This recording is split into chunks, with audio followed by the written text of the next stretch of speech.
नमस्कार, आप देख रहे हैं सी न्यूज भारत और मैं हूं आपके साथ अंजलि शुक्ला। वक्त हो गया है यूपी बुलेटिन का।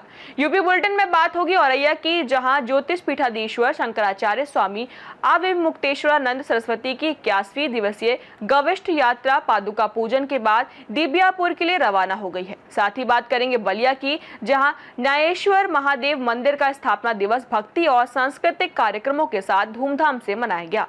ऐसी तमाम खबरों पर विस्तार से करेंगे चर्चा।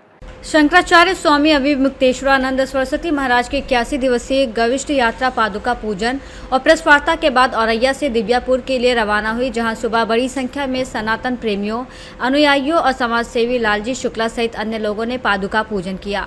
इस दौरान प्रेस वार्ता में स्वामी अविमुक्तेश्वरानंद सरस्वती महाराज ने कहा कि उत्तर प्रदेश सबसे बड़ा राज्य है और यहाँ गाय की संख्या लगातार घट रही है, इसलिए गौ संरक्षण के लिए गंभीर प्रयास जरूरी है।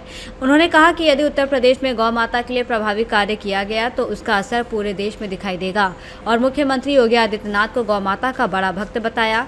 शंकराचार्य ने यह भी कहा कि जब गौ माता सुरक्षित नहीं होंगी तो सनातन धर्म की सुरक्षा भी संभव नहीं है।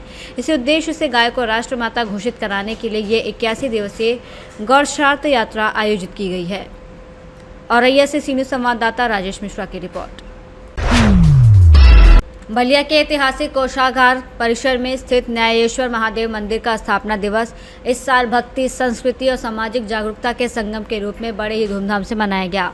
कार्यक्रम का आयोजन वरिष्ठ कोषाधिकारी आनंद दुबे के नेतृत्व में किया गया, जिसमें श्रद्धालुओं ने बढ़ चढ़कर हिस्सा लिया और आध्यात्मिक ऊर्जा का अनुभव किया। इस अवसर पर अर्चना दुबे ने कहा कि अपनी संस्कृति और सनातन परंपराओं की रक्षा करना हम सभी का कर्तव्य है। साथ ही उन्होंने पर्यावरण संरक्षण के लिए अधिक से अधिक वृक्षारोपण की अपील की। कार्यक्रम के अंत में आनंद दुबे ने सभी अतिथियों और श्रद्धालुओं का आभार व्यक्त करते हुए कहा कि मंदिर केवल आस्था का केंद्र ही नहीं बल्कि समाज को जोड़ने और सकारात्मक संदेश देने का माध्यम भी है, जिससे ये आयोजन धार्मिक, सामाजिक और पर्यावरणीय दृष्टि से एक प्रेरणादायक कार्यक्रम बन गया। आज भव्य कार्यक्रम देखा गया है यहाँ पे कोषागार में। कैसा कार्यक्रम रहा है? आप जो आज प्रोग्राम देख रहे हैं, आशीष आप भी रिकॉर्ड करिए। जो आप प्रोग्राम देख रहे हैं और जो आप पीछे भीड़ देख रहे हैं, ये आज हमारे जो है ट्रेजरी ऑफिस, बलिया के ट्रेजरी ऑफिस में हमारे न्यायेश्वर महादेव हैं। तो ये मंदिर हमारा 100 साल पुराना है, उससे भी ज़्यादा का भी हो सकता है। तो स्थापना दिवस है आज के दिन, उसके उपलक्ष्य में पूजा हुआ है, हवन किया गया है, पूरे दिन प्रोग्राम चला है और शाम को हवन के बाद, आरती के बाद भव्य भंडारा का कार्यक्रम हुआ है। आज देखा गया कि बड़ा मंगल है, जी लास्ट मंगल है जी। तो आज किस तरह की कामना आप लोग की? जैसे कि आज 5वां और बड़ा मंगल, आखिरी बड़ा मंगल है, तो लखनऊ के साथ साथ में देखें कि बलिया में भी इसको धूमधाम से मनाया जा रहा है। बस अंतर ये है कि लखनऊ में कचौड़ी मिलती है, यहाँ पे बड़ी वाली पूरी मिलती है, ये बेसिक अंतर मैंने देखा यहाँ पे। तो हमने पूजा के साथ में हनुमान जी की मूर्ति स्थापित की है इस मंदिर में। और बलिया के लोगों को संदेश क्या है, यही है जो मैं हमेशा से बोलती आती हूँ, मिल के रहिए, अपने हिंदू धर्म को, अपने सनातन धर्म का सम्मान करिए, उस पर गर्व करिए। और एक चीज़ मैं हमेशा मेंशन करती हूँ, उसे मैं आज भी मेंशन करूँगी कि आप लोग एक दूसरे की हेल्प करिए। आप इंसान हैं, इंसान की मदद कीजिए। धर्म और आडंबर के पीछे बहुत मत भागिए। धर्म और आडंबर जरूरी है, लेकिन इसके पीछे का उद्देश्य मात्र यही है कि प्राणी मात्र का कल्याण करिए, जितना हो सके लोगों की मदद कीजिए। आज ये बहुत ज्यादा कम देखने को मिला, नैतिक शिक्षा बहुत कम होती जा रही है। देखा गया डॉक्टर साहब, आज बड़ा भव्य यहाँ भंडारा चल रहा है और तमाम लोग यहाँ पे इकट्ठा है। क्या कहेंगे आज के दीपावली? ये दृश्य जो है एकदम विहंगम है। आनंद भैया के आने के बाद से इस पूरे जगह में जो परिवर्तन आया है, मंदिर हुआ, पेंशनर भवन हुआ, जिस तरह चीज़ें बदली हैं वो काफ़ी पॉजिटिव है। और भैया के अथक प्रयास से इतना अच्छा लग रहा है और भगवान के भी ऐसी मनकंपा थी कि थोड़ी बरसात हुई, मौसम ठंडा हो गया और भीड़ तो आप देख ही रहे हैं। क्या कहेंगे के आने के बाद जो है इस प्रकार के कार्यक्रम लगातार जो है आयोजित किए जा रहे हैं और तमाम जो है अलग अलग चीजें फोन वगैरह बनाए गए हैं। क्या कहेंगे इससे कार्य को लेकर? कहना क्या है, जो दिख रहा है वो तो उसके लिए प्रमाण नहीं चाहिए, सामने दिखाई दे रहा है। यही जगह पहले बिल्कुल जो है वीरान हुआ करती थी। पिछले 2-3 सालों जब से भाई साहब आए तब से जो है बिल्कुल जगह का स्ट्रक्चर ही बदल गया, मंदिर बदल गया, बगल में पेंशनर भवन हो गया, उपवन हो गया। तो अब तो आने की इच्छा करती है बार बार। हम लोग आते भी रहते हैं, पहले हम लोग यहाँ कभी नहीं आते थे, अब हफ्ते में 2 बार 3 बार तो आना हो ही जाता है। इसी बहाने यहाँ दर्शन भी हो जाएगा, पूजा भी हो जाएगी और बगल में उपवन भी देख लिया करेंगे। तो आज देखा गया कार्यक्रम आयोजित हुआ है। आज श्री सगड़ न्यायेश्वर महादेव मंदिर का स्थापना दिवस था। कल से ही पूजा अर्चना का कार्यक्रम शुरू हुआ था। तो हमारे आज आदरणीय जिलाधिकारी महोदय श्री मंगला प्रसाद सिंह और परम सम्मानीय कुलपति महोदय प्रोफेसर नरेंद्र कुमार शुक्ला सर भी आए थे। अनेक भक्तजन आए, अधिकारी आए थे, एडीएम साहब आए थे, सिटी मजिस्ट्रेट साहब आए थे और बहुत अच्छा लग रहा है। कितना भव्य कार्यक्रम हुआ। भगवान भी प्रसन्न थे, अपना आकाश से जो है बूंदाबांदी करके एकदम ठंडा का मौसम कर दिए। देखा गया आज 5वां बड़ा मंगल का दिन भी है, बड़ा पावन दिन माना जाता है। तो आज के दिन ये कार्यक्रम भी कितना आपको अच्छा लग रहा है? कार्यक्रम बहुत अच्छा लगा। जो हनुमान जी होते हैं ठीक, वो भी भगवान शंकर के प्रतिरूप हैं, कहीं कहीं अवतार माने जाते हैं।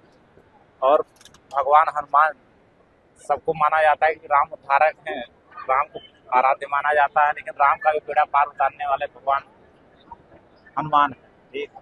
और भगवान शंकर और राम एक दूसरे का नाम लेते रहते हैं, एक दूसरे को आदरणीय सम्मान मानते हैं। तो समाज को मैसेज ये है कि आप सामने वाले को भी सम्मान दीजिए, तो सम्मान की अपेक्षा नहीं करिए। और समाज के लिए, देश के लिए, जनपद के लिए जहाँ आप कार्यरत हैं, जहाँ पैदा हुए हैं, उसकी उन्नति के लिए, प्रगति के लिए अपना जितना सहयोग हो सकता है, जितना परिश्रम हो सकता है, आप करिए। बलिया से सी न्यूज़ संवाददाता आनंद दुबे की रिपोर्ट। ललितपुर के सदर कोतवाली क्षेत्र अंतर्गत मोहल्ला लेड़ियापुरा नई बस्ती में एक दबंग द्वारा युवक पर धारदार हथियार से जानलेवा हमला किए जाने की घटना सामने आई है, जिसमें चाट का ठेला लगाकर परिवार का भरण पोषण करने वाला युवक गंभीर रूप से घायल हो गया। जानकारी के अनुसार चाट का ठेला लेकर घर लौट रहे 4 विक्रेताओं को रास्ते में दबंग ने रोककर किसी बात को लेकर हुए विवाद के बाद धारदार हथियार से हमला कर दिया, जिससे एक युवक गंभीर रूप से घायल हो गया। घटना की सूचना पर पुलिस मौके पर पहुंची और घायल को उपचार के लिए मेडिकल कॉलेज में भर्ती कराया गया। वहीं मामले की जांच शुरू कर दी गई है।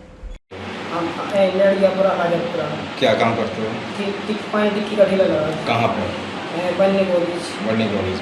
क्या हो गया था बताओ? वहाँ पे बस लड़की का मैटर था, उन्होंने गाली। किन्ने? मोहित यादव। बस उन्होंने गाली दी, उन्होंने कहा मैटर हम तो घर गए थे, मैं पीछे से मारा चाकू। मोहित यादव कहाँ का? ये मनु चक्की के पास रहता, हमें इसकी जानकारी नहीं है। कैसे जानते हो उसका नाम? वो बगल में है, सामने डब्बा खुला। अच्छा मोहित? हाँ। तुम्हारी दुकान के सामने डब्बा है, हाँ। उसका काय का डब्बा है? पहले पाव भाजी का लगाता था, अब नहीं है मालूम। पहले से जानते हो उसको? हाँ, पहले का मैटर, लेकिन हमें इनका कोई लड़की का मैटर था, हमें कोई मालूम नहीं है। उस टाइम वहाँ पे क्या हो रहा था ये बताओ। जी सर, क्या नाम है सर, किस पद पर तैनात है, क्या मामला हुआ? नमस्कार, मेरा नाम डॉक्टर मानवीर सिंह है। मैं जिला अस्पताल ललितपुर में ईएमओ के पद पर तैनात हूँ।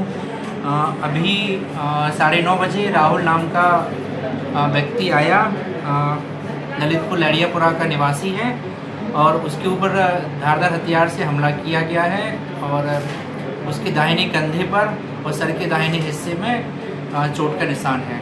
अभी सर स्थिति क्या है सर उसकी? अभी स्थिति सामान्य है और इलाज चल रहा है मरीज का। ललितपुर से सी न्यूज़ संवाददाता विकास सोनी की रिपोर्ट।